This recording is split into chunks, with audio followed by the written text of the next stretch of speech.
querido, que a graça e a paz do Senhor sejam com você nessa manhã, amém?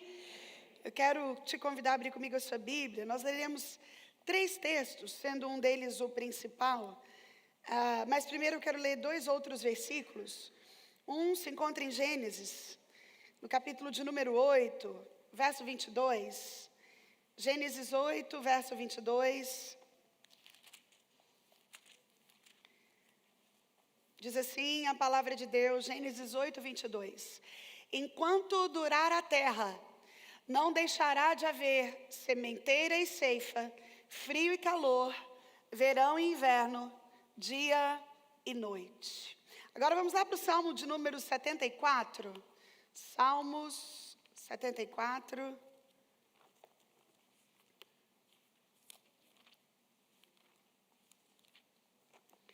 Verso 16, diz assim, a palavra de Deus do Salmo 74, verso 16. Teu é o dia, tua também é a noite, a luz e o sol, tu os formaste. Fixaste os confins da terra, verão e inverno, tu os fizeste. Por fim, vamos ler juntos Salmo 1, Salmo 1, esse que é o primeiro grande salmo do saltério. Esse salmo é uma espécie de prólogo espiritual para a alma humana. Ele inaugura o livro dos Salmos, que é um livro tão rico. Se você tem dificuldade de orar, se você tem dificuldade com as palavras, para apresentar aquilo que você deseja ao Senhor, quero te encorajar a orar os Salmos. Faça isso. Você pode abrir no Salmo 103, no Salmo 73, no Salmo 104, no Salmo 150, e você vai encontrar ali um derramar do coração dos salmistas. Desde Moisés, o salmo mais antigo que nós temos no saltério, foi escrito por Moisés, até os famosos salmos de Davi, os filhos de Café, enfim. Tem inúmeros salmos aqui que podem externar a minha e a sua angústia, o meu e o seu desejo, o meu e o seu coração, o meu e o seu momento.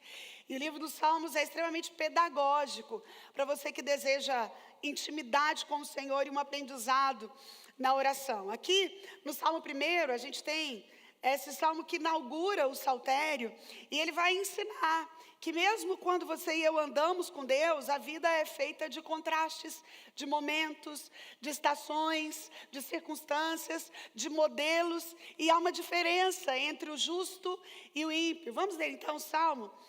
Primeiro, diz assim a palavra de Deus: bem-aventurado o homem que não anda no conselho dos ímpios, não se detém no caminho dos pecadores, nem se assenta na roda dos escarnecedores. Antes, o seu prazer está na lei do Senhor, e na sua lei medita de dia e de noite. Ele é como árvore plantada junto à corrente de águas, que no devido tempo dá o seu fruto, e cuja folhagem não murcha, e tudo quanto ele faz será bem sucedido. Os ímpios não são assim. São, porém, como a palha que o vento dispersa.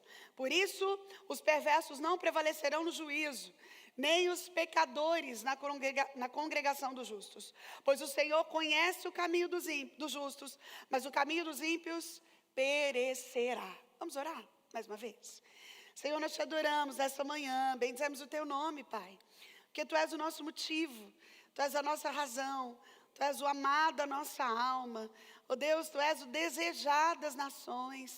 E como nós te adoramos, Pai, como nós te bendizemos pelo privilégio de te pertencer, de termos sido um dia achados pelo Senhor. Obrigado por isso, Deus, muito obrigado pelo privilégio de nos reunirmos como igreja do Senhor nesse lugar. Nós queremos render a Ti toda a adoração, toda a honra, toda a glória e todo o louvor, e dizer que é por isso que nós estamos aqui, para entregar ao Senhor culto, para entregar ao Senhor o melhor do nosso tempo, o melhor do nosso talento, o melhor dos nossos bens, Deus, o melhor do nosso vigor. Recebe, Senhor, como aroma suave de adoração no Teu trono, as nossas vidas no Teu altar. Pai, nessa hora em que nós nos aproximamos da Tua palavra santa, meu clamor é que o Teu Espírito, que também é santo, possa falar conosco. Fala com a Tua igreja, Senhor. Nós queremos, nós precisamos, nós desejamos ouvir a Tua voz. Quanto a mim, Pai, mais uma vez confesso a completa dependência que tenho do Senhor para ministrar a Tua palavra. Que somente a Tua voz seja ouvida aqui no nosso meio. Fala com a Tua igreja, Senhor. É a nossa oração no nome santo de Jesus o Cristo. Amém Alguns anos atrás, Deus me deu a oportunidade de pregar na Irlanda. E a Irlanda é um país muito frio, pelo menos quando a gente chegou lá, estava nevando, nevando, nevando muito. E eu me lembro de, naquele contexto, apesar de já ter conhecido antes o inverno de Nova York, mas você que mora no inverno sabe que, assim como eu, existe uma diferença enorme entre ver a beleza da neve que cai e viver na neve que cai. Né? Então, quando eu via aqui em Nova York com a minha família passear, eu achava aquilo lindo, e era só isso. Mas, uma vez indo pregar na Irlanda, nós ficamos lá alguns dias, 6 ou 7 talvez, e o hotel que nós estávamos era muito perto da igreja, de modo que não tinha jeito da gente ir de carro, até porque era como se fosse uma praça e nós íamos andando. E eu me lembro que eu falei para o Célio naquele dia, eu falei, eu nunca moraria num lugar que faz frio desse jeito. Assim, é nunca, a chance é zero. Alguns anos depois, a primeira vez que nós viemos pregar aqui em Canérica, aqui no Emanuel, a gente conheceu o Dinei e a Keila. E o Dinei e a Keila, que hoje moram no Maine, um dia, o Dinei é um homem muito sábio, fala pouco, mas fala preciso. E um dia a gente conversando, estava frio, mas não estava tão frio, mas estava frio. Para mim estava assim, congelante. E eu me lembro que eu falei, ô Dinei, eu nunca moraria num lugar assim. Mas assim, eu nunca moraria num lugar assim. E ele me disse, pastor, deixa eu te falar uma coisa. O inverno ensina. O inverno é extremamente pedagógico.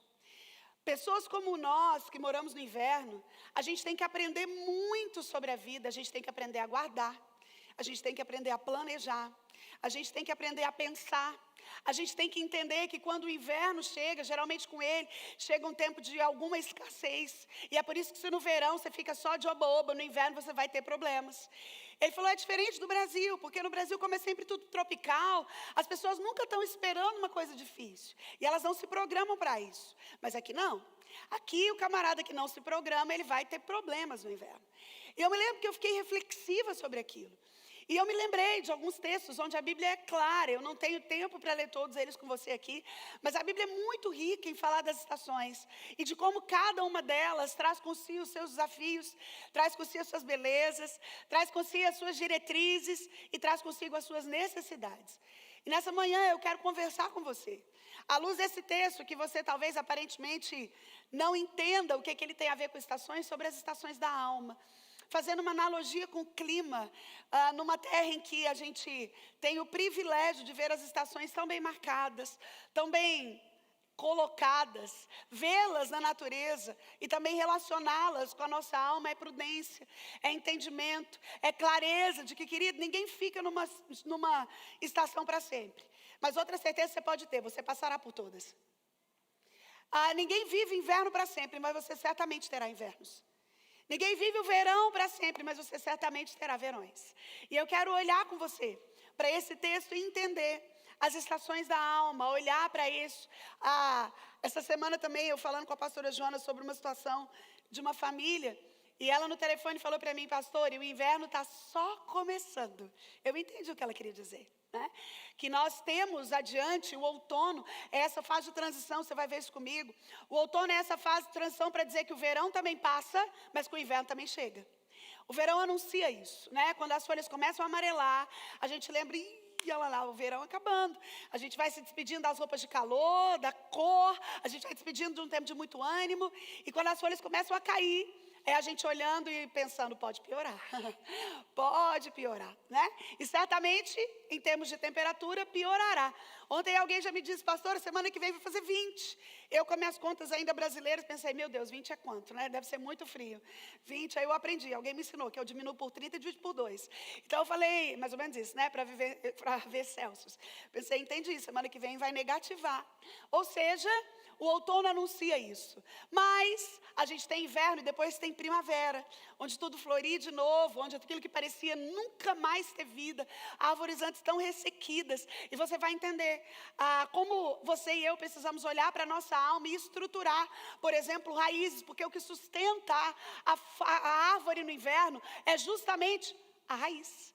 E o cair das folhas é justamente o que fortalece a raiz para que ela possa então florir de novo quando a primavera chegar. Vamos olhar para esse texto e entender aquilo que a palavra de Deus diz. Eu li os dois textos, tanto de Gênesis quanto do Salmo 74, para garantir a você que desde que o mundo é mundo, a própria palavra diz, olha, enquanto houver mundo, vai haver verão, vai haver inverno.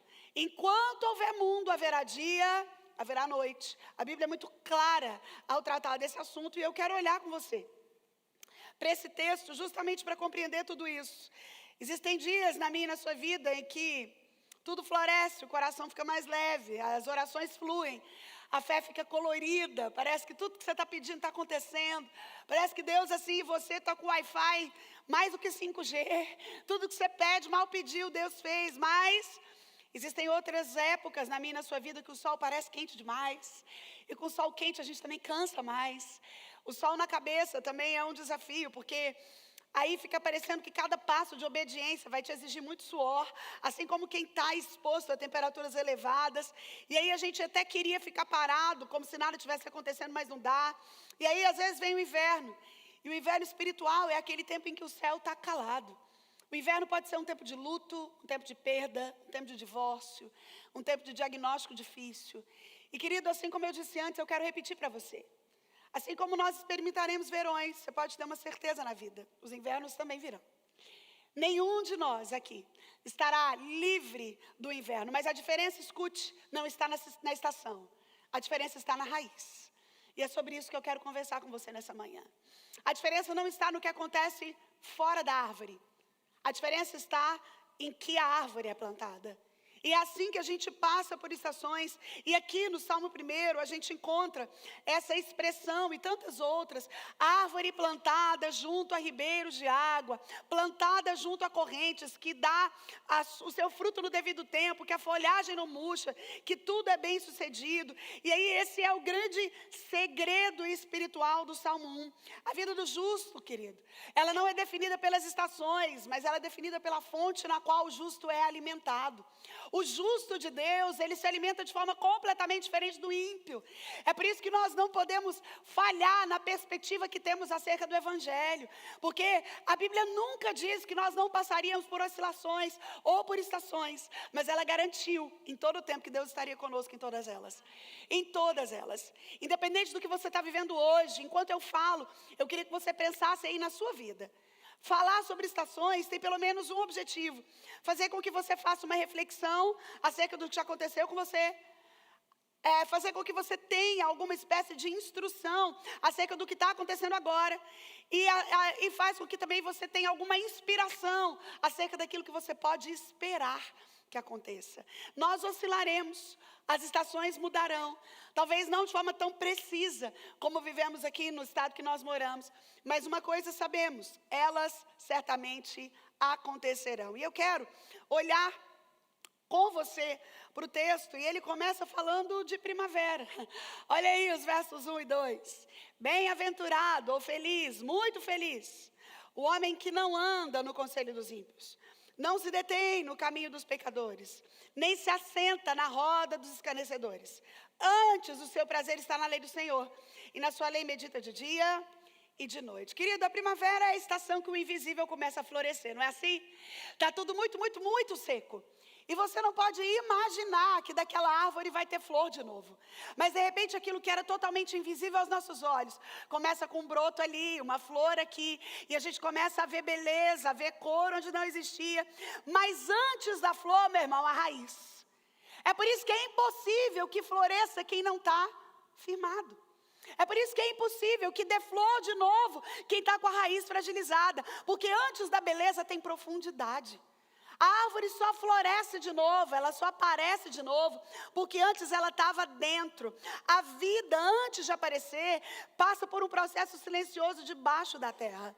E a mesma coisa vale para a alma, sabe, querido? A primavera é aquele tempo em que tudo na vida parece estar dando certo. É um filho que nasce, né? Que ontem o Célio visitou a Diana e o Daniel, que tiveram a Maia. Pensando numa menina linda, Maia nasceu antes de ontem. É primavera, é fruto acontecendo. Primavera é esse lugar, é um filho que forma. Depois de um tempo de muito suor, de muita dedicação. É primavera na vida. É primavera na vida. Depois de um tempo, espera um casamento. E você esperava por isso, e o casamento vem. É primavera na vida, quando você começa a ser curado de uma doença antes que paralisava. É primavera na vida, quando você começa a ver Deus respondendo as suas orações, como antes nunca. Parece que você ora, Deus já fez. É primavera na vida, quando aquilo que antes estava seco agora floresce. Quando aquilo que antes parecia nunca mais reviver começa a acontecer. E é justamente por isso que o Salmo começa tratando do terreno e não do fruto. É por isso que o Salmo começa dizendo: bem-aventurado o homem que não anda, não se detém, não se assenta, mas tem o prazer. A diferença e a grande pergunta que deve fazer é: onde você está firmado? Em que terreno você está plantado? Veja a sequência: andar, se deter e se assentar. É uma progressão sutil de quem se acostuma com o erro. Sabe por quê? Não estar plantado no lugar exato gera costume. Quem está plantado em Deus, essa semana alguém me perguntou na caixinha do Instagram: pastora, a palavra de Deus diz que quem não dá fruto, ele corta. Isso quer dizer que assim que eu converto, eu tenho que começar a ganhar almas para Jesus? Falei, essa pode ser só uma das interpretações, mas se você não leu o texto todo, a sua ideia não tem coerência, porque a Bíblia diz assim, ó: eu sou, querida, entenda algo, na autoridade do nome de Jesus. Nada na Bíblia é sobre você, tudo é sobre Cristo. Você pode dizer amém? Então, se eu acho que assim, porque eu tenho que dar fruto, achando que é sobre mim, eu entendi de forma totalmente equivocada o texto todo. O texto começa assim, eu sou a videira verdadeira, é o próprio Cristo falando. E o meu pai é o agricultor. Todo ramo que está ligado em mim produz fruto. Aquele que dá fruto, o pai poda para que dê ainda mais fruto. Mas aquele que não frutifica é cortado e lançado no fogo. O que a Bíblia está dizendo, querido? É inevitável que quem está firmado na videira verdadeira dê fruto. Que tipo de fruto? Só ganha almas? Também ganha almas, mas muito além disso. Quem está firmado na videira verdadeira funciona bem no casamento. Quem está firmado na videira verdadeira é honesto nos negócios. Quem está firmado na videira verdadeira cuida do templo que o Senhor te deu, que é o seu corpo. Quem está firmado na videira verdadeira se organiza com os seus papéis de pai, de mãe, de negociante, de filho, de ajuda. Quem está firmado na igreja verdadeira serve ao Senhor. Agora, querido, se você acha que o negócio é assim, agora eu virei crente, então agora, senão eu vou ter que trabalhar de um jeito, senão Deus me corta. Aí você acha que é sobre você, não entendeu nada. É a mesma coisa do versículo que a gente chama de grande comissão: ide por todo mundo e pregai o evangelho a toda criatura. Só que antes de Jesus dar essa ordem, ele ali, entre os 40 dias, entre a sua morte e a sua volta ao céu, a sua ressurreição e a sua volta ao céu, ele estava entre os discípulos e ele falou para eles assim: toda autoridade me foi dada no céu e na terra, portanto, ide por todo mundo. Ou seja, quem sai para ir, só vai, porque o nome o nome no qual a gente vai, é aquele que recebeu toda a autoridade no céu e na terra. Não é sobre o meu e o seu ide, a minha e a sua vontade, o meu e o seu desejo, a minha e a sua persuasão. A diferença está no nome de quem você vai. Que é a mesma ideia de estar ligado à videira, que é ela quem faz com que você floresça e não você. E é por isso que a gente consegue notar quem está ligado à videira ou quem está só ali esperando para ser cortado. A primavera é esse lugar que vai fazer com que haja florescimento, querido, onde teve raiz. Só forma quem estudou direito. Só colhe um casamento bem sucedido quem investiu nele. Só tem filhos quem antes cuidou daquilo que acontece antes, um casamento feliz. Ou seja, o tempo de florescer exigiu antes um tempo de raiz. Escute, não dá para viver primavera na alma sem ter cuidado da raiz. A pergunta é: onde eu estou plantado? E sabe o que é curioso? Todo mundo identifica a primavera. Todo mundo quer viver a primavera. Todo mundo acha beleza nela. Às vezes você está falando: pastor, eu nem gosto porque tem pólen. Então eu não estou falando de você. A primavera, eu estou falando de flor, de cor, de sabor, daquilo que a gente nota, vendo o inverno ir acabando. E a gente fica feliz de ver tudo florescendo, porque a gente já está cansado de tudo seco. Eu quero te dizer que se você cansou de tudo seco na sua vida, cuide de formar raiz. Cuide de investir na raiz. O salmista está descrevendo aqui algo que todos nós já sentimos, porque o desvio espiritual é raramente súbito, ele é lento, ele é imperceptível. E quando você se dá conta, não está tendo fruto nenhum, mas você não percebeu que é porque primeiro você andou no conselho dos ímpios, se deteve no caminho dos pecadores e se assentou na roda dos escarnecedores. E aí, meu irmão, não tem jeito de frutificar. Só tem fruto quem cuidou disso. E o salmista está levando você e eu a entendermos que o justo de Deus, aquele que foi justificado por Ele, rompe esse ciclo. Ele vai identificar o terreno onde Ele quer criar raiz. Ele não cria raiz em qualquer lugar. Ele sonda o terreno, porque Ele entende que Ele vai ter que cronometrar isso, para que Ele não ande, para que Ele não pare e para que Ele não se assente. Ei, querido, onde estão as suas raízes? O salmista vai falar do solo certo. Olha qual é o solo no verso 2. Antes, o seu prazer está na lei do Senhor, e nela medita de dia e de noite. Quem tem raiz, consegue fundamentar a sua história, ou fundamentou a sua história, na lei do Senhor. Sua vida é fundamentada na lei do Senhor, querido. É sua prioridade estar nele. Você está fundando raiz para quando o inverno chegar, ou para suportar o vento terrível do outono. Outono venta, né? E venta porque folhas precisam cair. E se não tiver raiz, cai. O salmista começa lembrando que primavera só é possível porque tem raiz forte, porque tem raiz saudável, porque tem raiz crescendo, porque tem raiz estável. A palavra prazer aqui do hebraico, antes o seu prazer está na lei do Senhor, é a palavra epes, que significa deleite profundo, alegria íntima, inclinação do coração. Não é só uma alegria que sorriso, é aquilo que acontece dentro. Eu já disse aqui a vocês a diferença de alegria e felicidade. E eu disse que felicidade é um estado espiritual que depende do que está acontecendo fora de você. Você tem motivo para ser feliz quando está tudo bem, dinheiro na conta, saúde com todo mundo, tudo acontecendo. Isso é felicidade, ela é de fora para dentro, é estado emocional. Mas alegria é de dentro para fora. E a alegria ultra circunstancial, ela independe do que está acontecendo fora. Porque ela é gerada dentro de mim e de você por aquele que habita em nós. Ou seja, de novo a diferença na fonte. E essa palavra é característica aqui no hebraico, antes o seu prazer.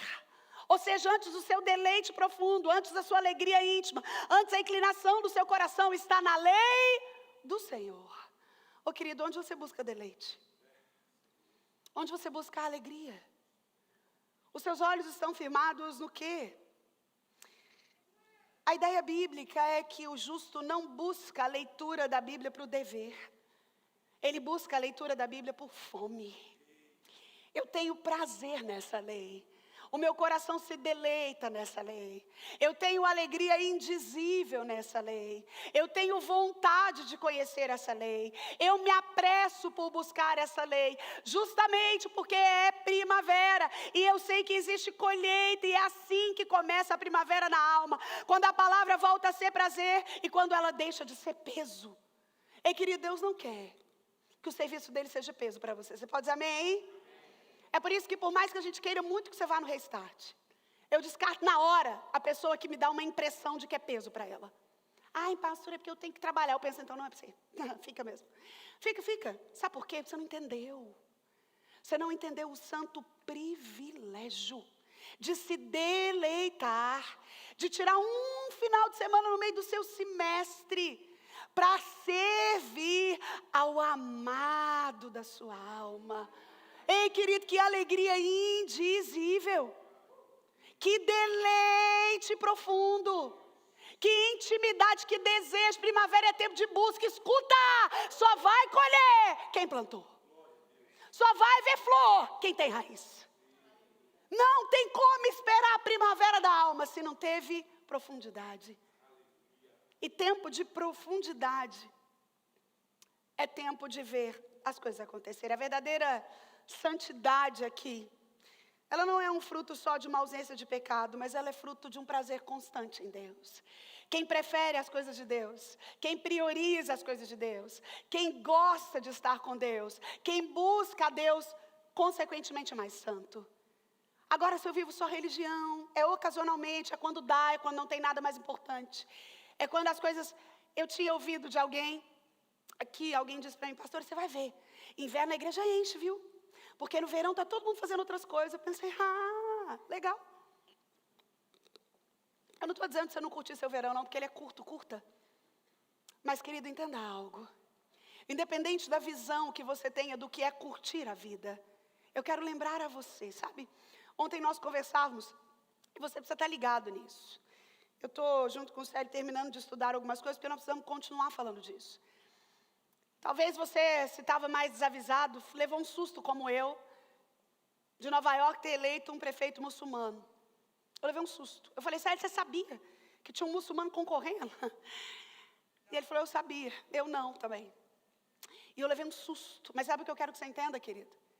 Se tem um povo que não brinca de religião, são eles. Para acontecer isso, e não está acontecendo só aqui, vários e vários países da Europa já são quase 100% muçulmanos. Sabe por quê? Porque aquela galera, diferente de nós, não se distrai. Aquela galera, diferente de nós, não deixa de priorizar o plano. Não ache que o prefeito de lá está lá porque ele quer ser prefeito, porque ele quer poder. Não. Ele está lá para cumprir um propósito. Existe naquela religião objetivos claros. E absolutamente tudo na vida daquele povo existe para cumprir objetivo. Nada é sobre eles não se distraem. Você nunca vai ver um muçulmano falando, é porque verão, tem que curtir a vida. Você não vai ver isso. Ele vai dizer, verão, eu tenho que fazer o quê para lá? O que eu busco para lá? E escute, vai mudar muita coisa. Ter um prefeito muçulmano na maior cidade do planeta, na mais importante do planeta, é extremamente simbólico. Para você que conhece um pouquinho de escatologia bíblica. Sabe o que eu quero que você entenda? Não é tempo de distrair, querido. Não é tempo de olhar para as outras coisas, para ficar deslumbrado com o que está acontecendo aí. É tempo de olhar e falar, Senhor, me ajuda, porque para florescer tem que ter raiz e eu preciso de raiz. É olhar para essa primavera da vida, para entender essa bem-aventurança que vem de quem não anda, não se detém, não se assenta, mas tem o prazer na lei do Senhor, na presença dEle, as barbas dEle, e não troca por absolutamente nada. Quem deseja isso, quem pensa sobre isso, certamente colherá. Aquilo que Isaías 43:19 diz, Isaías 43:19 diz assim, eis que faço coisa nova, porventura não percebeis, eis que porei um caminho no deserto e rios no ermo. É isso que a primavera faz, querido. É depois de um tempo de sequidão, flores. É depois de um tempo de dor, consolo. É depois de veste de pranto, espírito aliviado. Quer viver primavera, invista em raiz. Quer viver flores, invista em solo.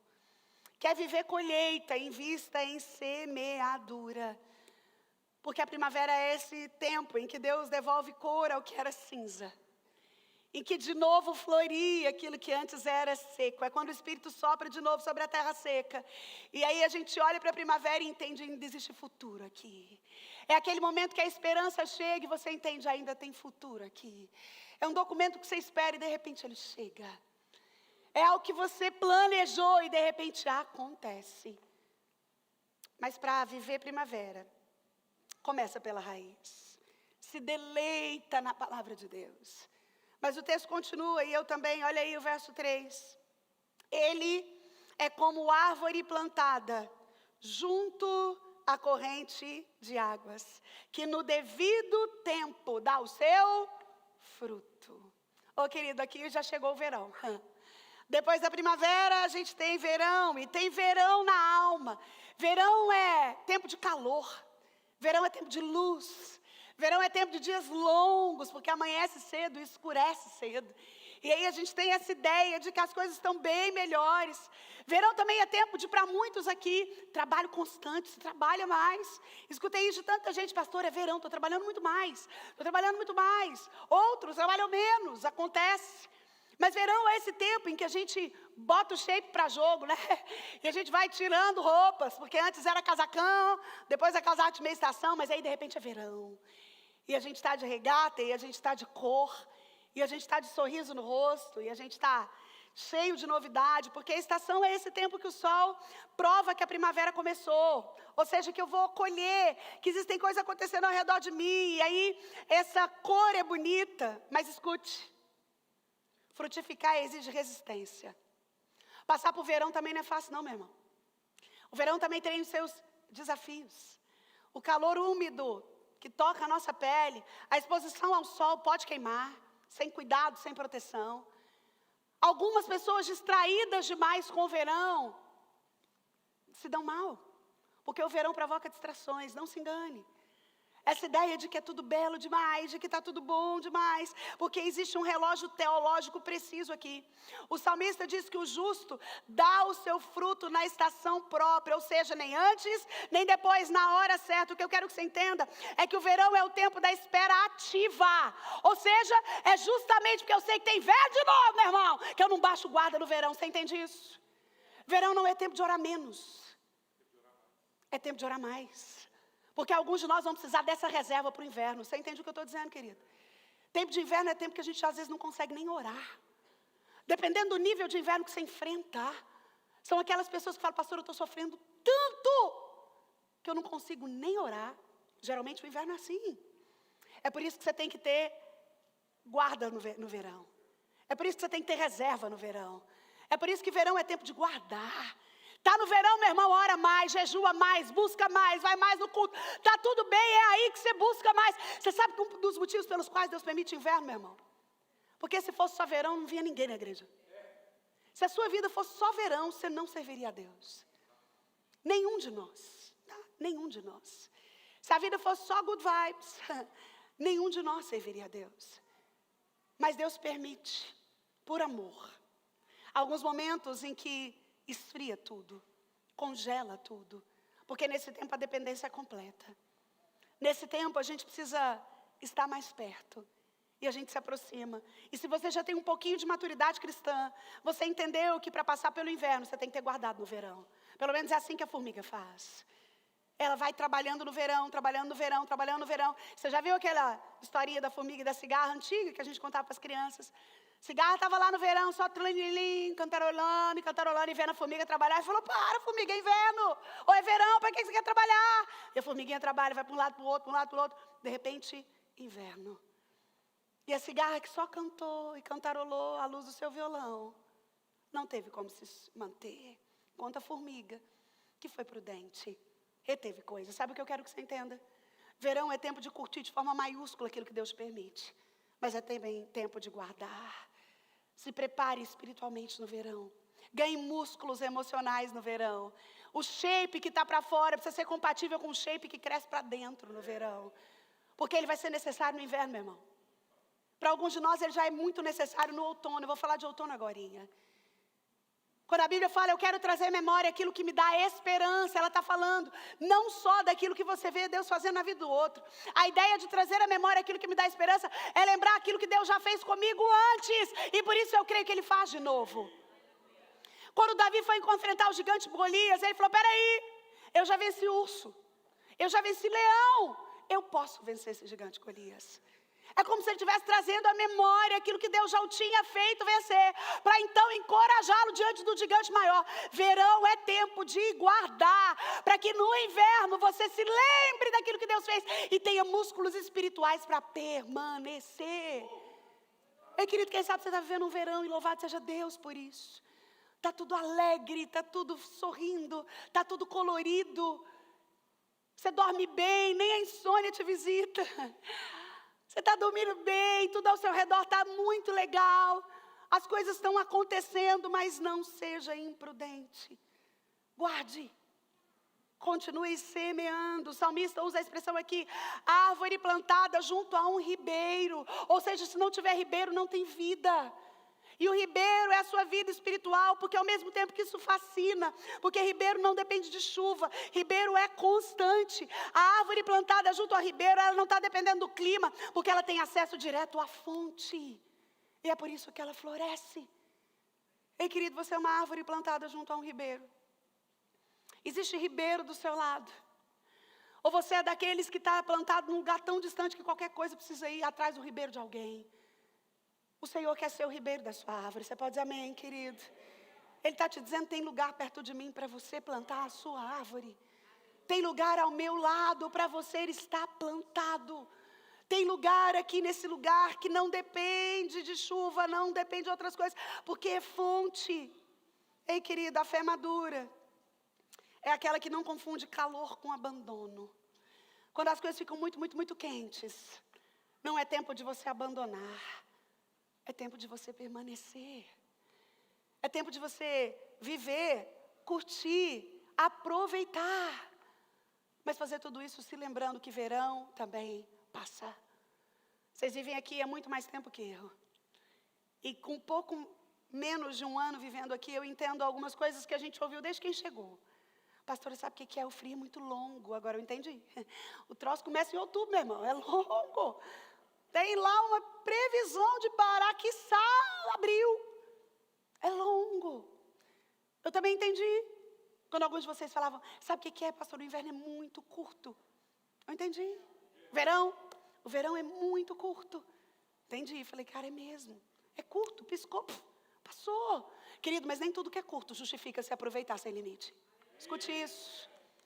Nem tudo que é curto. Pessoas nessa máxima de, é rapidinho. É só uma coisinha. É só uma vezinha. É só um jeitinho. Caíram em pecados que nunca mais conseguiram sair.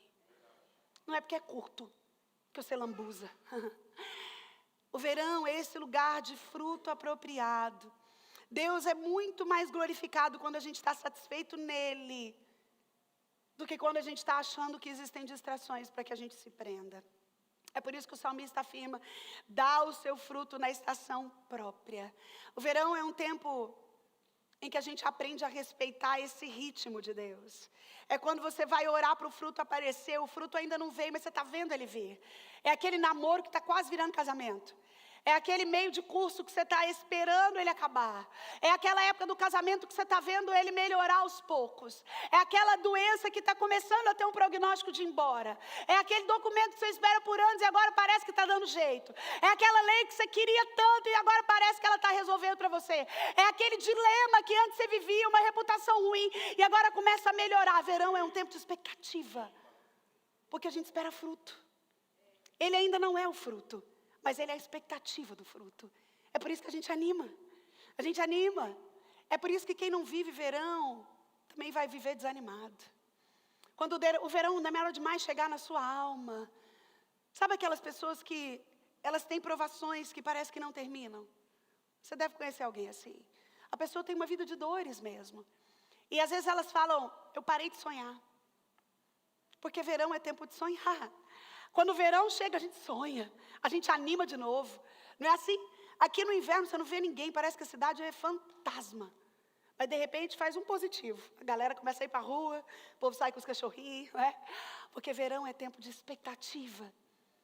É tempo de preparar para colher. É tempo de olhar para fora e ter esperança de novo. O salmista diz, ao qual dá o seu fruto na estação própria. Sabe o que eu quero que você entenda? Se o verão está demorando de chegar na sua vida, querido, você não está atrasado. Deus está usando o tempo para te amadurecer. Ele está querendo que você saia das distrações para que a cor volte. Existe verão. E se você está no verão, armazene. Viva, mas armazene. Ganhe músculos espirituais. Se volte ao amado da sua alma. Busque nesse ribeiro cujas águas não param de jorrar alimento, substância. A gente foi fazer uma visita essa semana a uma família e eles estavam comentando com a gente as visitas de animais que eles recebem. Eles moram num lugar um pouco mais afastado, assim. Eles estavam falando, olha, sabia que o outono é a temporada que os ursos mais vêm comer? E eu pensei, eu nunca tinha ligado uma coisa com a outra, mas faz todo sentido, porque no inverno eles vão hibernar.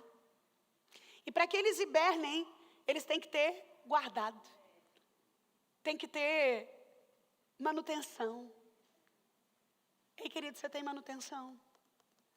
Verão é tempo de guardar. Verão da alma é tempo que Deus transforma a perseverança em beleza. Você perseverou, você está colhendo, mas de forma prudente você continua guardando. E quando o tempo certo chega, o mundo consegue ver o que o calor produziu. Você pode dizer amém? Ei, querido, como o mundo anseia por ver aquilo que o calor de Deus produz em mim e você. Aquilo que o tempo oportuno produz em mim e você. E aí as pessoas entenderão que o fruto que você dá não nasceu de sorte, mas nasceu de fonte. Ei, querido, fruto que nasce de sorte é diferente de fruto que nasce de fonte. O Senhor quer ser na sua vida fonte, para que o seu fruto seja uma continuidade disso. Mas o salmista continua, olha aí, a parte B do verso 3. E cuja folhagem não murcha, e tudo quanto ele faz será bem sucedido. Depois do outono vem o verão, e depois do verão depois da primavera vem o verão, e depois do verão vem o outono. O salmista vai dizer, e cuja folhagem não murcha. O outono é a estação que a natureza muda de cor.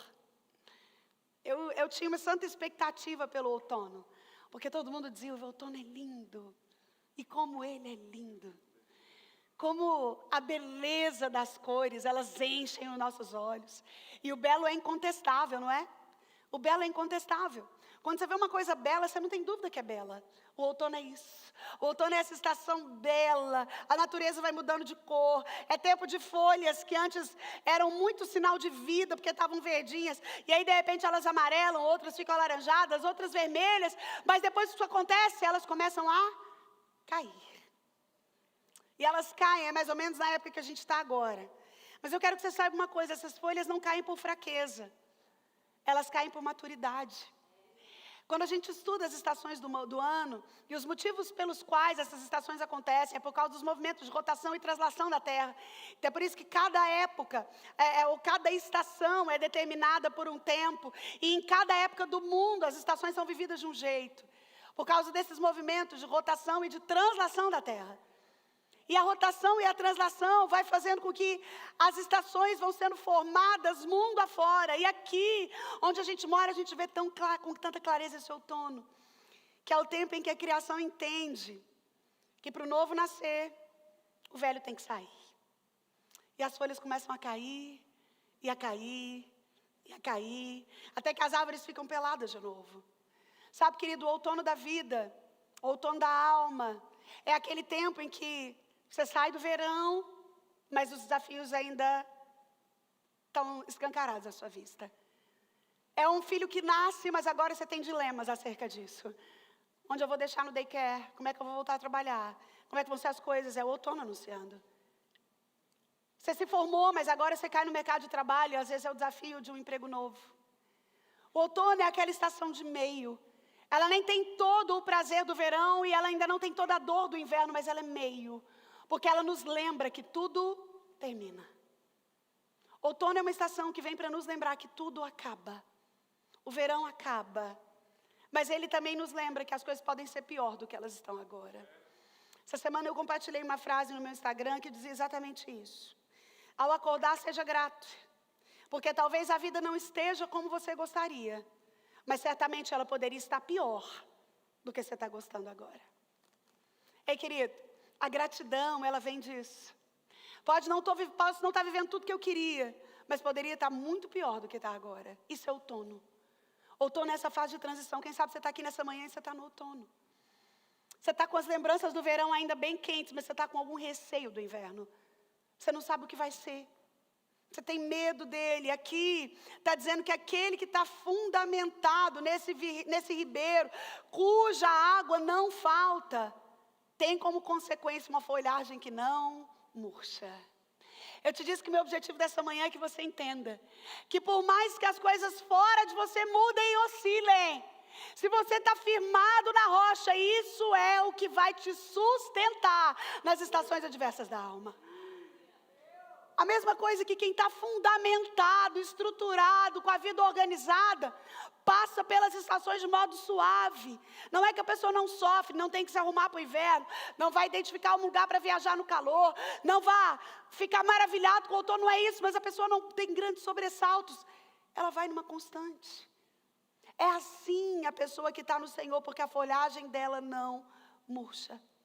Sabe, querido, existem mudanças, existem situações e momentos que só florescem quando a gente deixa de resistir. O problema do ser humano é que a gente é apegado àquilo que a gente conhece. E a gente tem receio daquilo que a gente nunca viu, e a gente critica sem saber, e a gente nem sabe se aquilo que está na frente é até melhor. Mas o Espírito Santo trabalha na zona de desconforto. Você pode dizer amém? Geralmente ele te tira da zona de conforto para trabalhar em você no desconforto, para florescer de um jeito que você nunca floresceu. O outono espiritual é esse tempo em que Deus começa a retirar as nossas folhas. Às vezes ele retira uma pessoa, às vezes ele te tira de um trabalho, às vezes ele te tira de um relacionamento, às vezes ele termina um namoro. O outono é essa fase em que Deus vai limpando para preparar, porque podia ser pior. Você entende isso? É uma doença descoberta no exame de rotina. E aí o médico fala, se você não descoberto isso agora, isso viraria algo muito pior. É outono. Você está achando ruim de estar nele, é ruim de estar doente, mas poderia ser pior. É aquele namoro que você estava investindo nele, parecia que estava tudo bem, de repente ele termina. Você fala, e agora? É outono, porque se casasse seria pior. É aquele trabalho que às vezes você estava até gostando, mas não estava gostando tanto, de repente uma porta fecha. E você não entende o porquê. Querida, é porque poderia ser pior. Agora, se você estiver fundamentado em Deus, a sua folhagem não murcha. Ela não murcha. Ela permanece firme. Foi essa a ideia de Davi, quando lá no Salmo 23 ele diz, ainda que eu andasse pelo vale da sombra da morte, não temerei mal algum, porque tu estás comigo. Ele está com você no seu outono. Ei, querido, ele está com você no seu outono. Outono é tempo de mais interrogações do que respostas. De mais dúvidas do que certezas. Outono é um tempo de contrastes. Outono é um tempo de extremos. Mas outono também é um tempo de ouvir a voz de Deus, porque o tempo vai dando visibilidade para a raiz. Quando as folhas caem, o tronco aparece, não é assim? Quando a árvore está muito, muito, muito florida, a gente não está vendo o tronco dela. Mas de repente as folhas caem e a gente tem acesso ao tronco. Outono revela tronco. Outono revela o que você tem por baixo. É por isso que ele é pedagógico. E querido, outono é tempo de olhar o que tem por baixo. Por baixo de uma máscara de felicidade. Por baixo de uma insegurança latente. Por baixo, às vezes, de uma espiritualidade morna. Por baixo de um casamento de aparência. Outono é tempo de investigar o que tem por baixo. Porque quando as folhas caírem, isso vai acontecer. Vai ficar exposto. E o justo de Deus sabe disso. Ele entende que a folha volta, mas que é a raiz que coloca ele de pé. O outono, louvado seja Deus por isso, não é a morte da árvore, é a preparação para ela florescer de novo, e de novo, e de novo. Os estudiosos afirmam que se as folhas não caíssem, não haveria raiz suficiente para suportar inverno. É justamente porque as folhas caem que a árvore consegue passar pelo inverno que vem pela frente. Pela sequidão. Porque as folhas sugam da árvore, você entende isso? Se as árvores não caíssem, aquilo que a raiz produz não seria suficiente para conservá-la no inverno extremo. É por isso que quando você e eu olhamos para as árvores, as folhas estão caindo, porque o inverno está chegando. O justo é essa árvore que vai entendendo o ciclo de Deus. Você pode até chorar quando as folhas estão caindo, isso é compreensível. E se você está no outono, chore. Às vezes muito do outono é banhado por lágrimas. Porque é preparo, é vislumbre, é desejo, apesar da incerteza. E o outono vai trazendo com ele essa ideia de que, independente do que vier, eu não desisto de crer. Porque o outono é a época que a gente nos lembra que há propósito até na queda. Há propósito até naquilo que vai ficando feio. O outono não é o fim da alma. O outono é a esperança de que ela pode recomeçar. Quem sabe você está aqui nessa manhã e você está vivendo outono. Eu quero te encorajar a investir no que você tem por baixo. Eu quero te encorajar a olhar para dentro e organizar o que tem por baixo do que é visto. Porque o texto vai terminando. Olha aí. E cuja folhagem não murcha. E tudo quanto ele faz prosperará. Em outras versões, será bem sucedido. E eu quero usar essa parte aqui para falar de inverno. Parece contraditório, mas você já vai entender por quê. Como eu disse a você, Achar lindo o inverno como turista é totalmente diferente de viver no inverno. Você que tem que levantar, tirar a neve de cima do carro, raspar a neve para ir trabalhar. Tem que ver trabalho cancelado porque as vias estão sujas. Você que tem que pôr camadas e camadas, ou que talvez sofra na sua respiração quando o inverno chega. Ou que talvez veja a sua conta bancária ficar mais preocupante, porque o trabalho da sua área de atuação é mais escasso em tempos de frio dominante.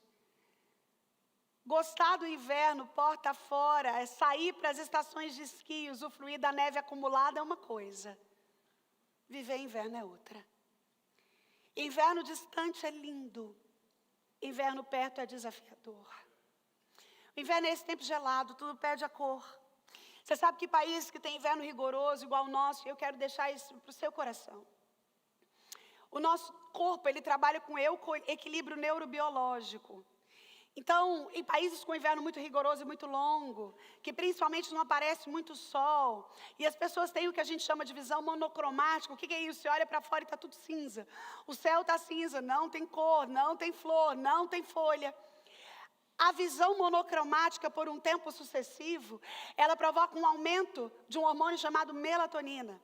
Melatonina é um hormônio que a gente produz, e ele é o hormônio que manda para o nosso cérebro a sensação de recolhimento, e ele é ativado por ocasião do escurecer.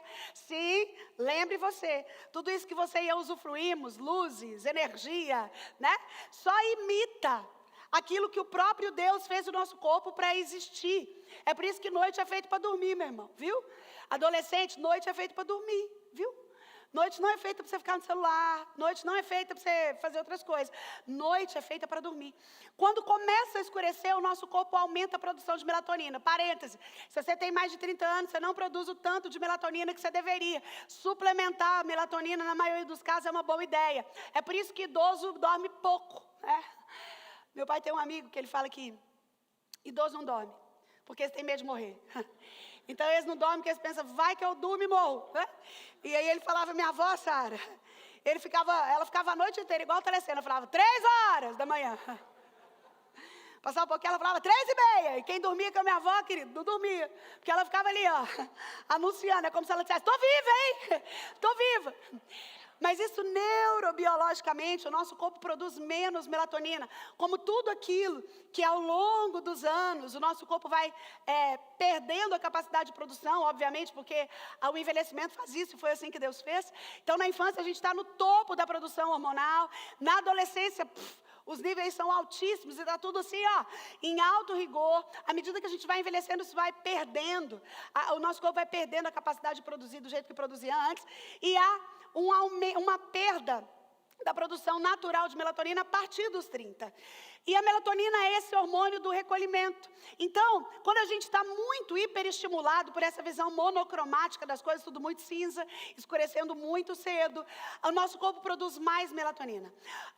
Melatonina em alta diminui cortisol, querido, porque cortisol é o hormônio, você deve conhecer por hormônio do estresse. A gente fala que ele é do hormônio do estresse em excesso, ele não deve ficar em excesso, mas ele é extremamente necessário. E ele começa a ser produzido pela luz. É por isso que você precisa acordar, levantar, aprumar, treinar. Se você quiser fazer parte do nosso grupo, 6h nós estamos ali na academia.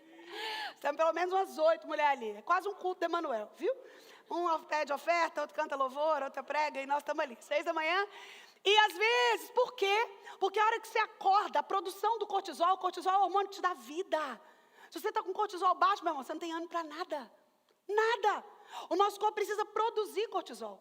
Mas com o aumento de melatonina, diminui a produção de cortisol e a gente fica totalmente instável. E aí aumenta o risco das doenças emocionalmente adoecedoras. Depressão, por exemplo. O cérebro recebe tanto essa mensagem de recolhimento, que é a alta da melatonina, vislumbrada pela visão monocromática, que o cérebro está só mandando você recolher. É por isso que no inverno você quer ficar quieto, né? Tem uns que não gostam nem de mexer na cama, que a hora que você dá uma mexidinha, parece que a cama está gelada aqui. Eu quero te dar um conselho na autoridade do nome de Jesus. Outono e inverno, querido, é tempo de ser intencional. Está muito frio, sai da sua casa, vai ver luz. Vai andar no shopping. Vai passear lá, vai ver luz. Nós precisamos estimular, porque falta vitamina D, falta cortisol de forma natural, num inverno longo como o nosso. E se você ficar só recolhido, você vai ficando triste, vai ficando embotado, você vai ficando sozinho, você vai achando que ninguém quer você, e aí é um problemão, porque o inverno chegou. Se você está no inverno na sua vida, inverno é tempo de recolhimento. E querido, se você se priva da comunhão, da luz, da cor, mesmo que seja artificial, eu quero dizer que você é um alvo fácil para o diabo. Satanás adora pessoas solitárias. Ele cria um ninho na cabeça de gente que se isola. Não faça isso com você. Quem sabe você está aqui hoje, você está no inverno. É neve até o meio do corpo, são 3 camadas de roupa e parece que você ainda não vai aguentar. Principalmente se você não fez reserva no verão. Principalmente se você não tem onde se apegar. Eu quero que você entenda que a fé não floresce na primavera da emoção, mas geralmente ela floresce no inverno da ausência. Quando a palavra, ou quando só a palavra de Deus é calor suficiente para você. Sabe o que eu quero que você entenda se você está no inverno, meu irmão? Você precisa mais e mais e mais de Deus. Inverno é tempo de se aproximar de Deus, de chorar aos pés dEle, de ler a palavra dEle, de orar a Ele, de servir a Ele. Porque inverno é tempo de fundamentar a raiz e usufruir da raiz que você fundamentou, das duas coisas. Quando o inverno chega, se não houve preparo, você vai achar que o silêncio é ausência. Porque geralmente o inverno é silêncio de Deus. Se você está vivendo o inverno, você sabe bem como é. É aquele tempo que parece que você ora e Deus não ouve. Você faz propósito e a porta não abre. Você jejua e a resposta não vem. Você se movimenta e a situação não muda. O inverno também pode ser caracterizado por um luto difícil. Uma esperança que morre. Algo que você acreditou muito e não aconteceu. Algo que você desejou muito e não mudou. O inverno pode ser uma doença. O inverno pode ser um divórcio. O inverno pode ser a perda de alguém que você ama. O inverno pode ser uma má notícia, mas sabe, somente quem aprendeu a esperar pode testificar de em quem realmente confia. Inverno passa, você pode dizer amém? E eu quero te deixar essa esperança no coração nessa manhã. Se você está vivendo o inverno, eu quero te dizer que ele também passa. Ele também acaba. Não há inverno que dure para sempre. É isso que a Bíblia diz e foi isso que a gente leu em Gênesis. Vai haver verão e vai haver inverno. O que a Bíblia está dizendo é, vai haver. Tem uma canção que a gente cantava muito antigamente, Voz da Verdade, que ela começava dizendo, nunca houve noite que pudesse impedir o nascer do sol e a esperança. Sabe por quê? Porque por mais que a noite chegue na sua vida, por mais longa que ela pareça, por mais que a insônia te tumultue e você não pisque os olhos, vai amanhecer. Sempre amanhece. Nenhum de nós viveu noite para sempre. É por isso que não há inverno que dure para sempre. Quando tudo vai parecendo frio, o Espírito de Deus, que é fogo interno, vai nos mantendo vivos. E aí, as raízes crescem muito mais rápido no inverno. É por isso que as folhas têm que cair. No inverno, as plantas estão crescendo raiz. E nenhuma árvore aprende a permanecer com o sol na muleira, mas a árvore aprende a permanecer na neve.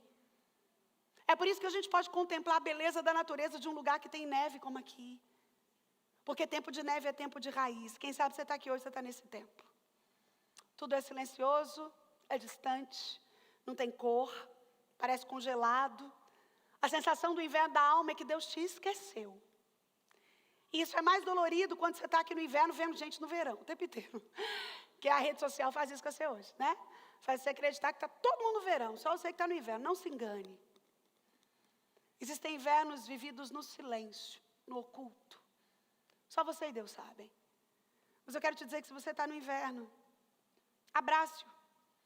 Não fica lutando com frio, aprenda a conviver com ele. Porque é nesse tempo que Deus pode te ensinar o poder da permanência. É nesse tempo que você e eu podemos olhar para esse texto e entender. E tudo quanto ele faz é bem sucedido. Porque do inverno, já ouviu falar? Das maiores dores vêm os maiores ministérios. Do tempo mais difícil vem o tempo mais oportuno. Do inverno mais rigoroso vem a primavera. E a palavra primavera significa pré-verão. Ou seja, vai anunciando que a cor volta. Depois do inverno tem primavera, querido. Por isso que inverno é tempo de formar raiz, sabe? O Salmo 1 poderia ter inúmeras outras exegeses, certamente ele tem. Tem inúmeras outras interpretações. Mas aprove ao Senhor que nós conversássemos hoje sobre as estações da alma, porque eu queria que você entendesse que esse salmo começa com uma escolha, mas termina com uma promessa. A escolha é de você decidir como você vai andar. Como você vai andar? Onde você está plantado? Mas a promessa é que tudo que você fizer será bem sucedido. Independente da sua estação, tem escolha e tem promessa. Quando o salmista está descrevendo essa árvore aqui, ele não está falando só de botânica. Ele está falando de teologia viva. Cada estação da alma, primavera, verão, outono e inverno, é uma época de Deus nos amadurecer em fé. E de novo, a diferença, a importância, a relevância, a mudança, ela pode ocorrer fora de nós e ela certamente ocorrerá fora de nós. Nós viveremos primavera, verão, outono e inverno em várias áreas. Seu casamento passa por primavera, outono, verão e inverno. Verão é aquela época que está tudo pungente. Atividade sexual todo dia, todo mundo muito feliz, copos sarados, recém-casados, nenhum problema. Mas de repente é verão, é outono. E no outono você não sabe se arrependeu de casar, se continua ali porque não tem nada melhor, vai ficando ali, não sabe. Mas de repente é inverno.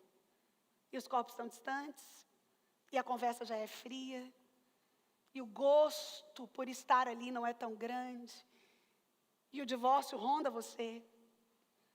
Mas aí vem primavera, e primavera parece que as coisas vão começando a entrar no lugar, tem verão de novo, a gente começa a sentir de novo. A vida dos nossos filhos tem estações. A infância geralmente é verão, está tudo no talo, é todo mundo muito animado, muito feliz. Alguns passam por invernos terríveis na adolescência.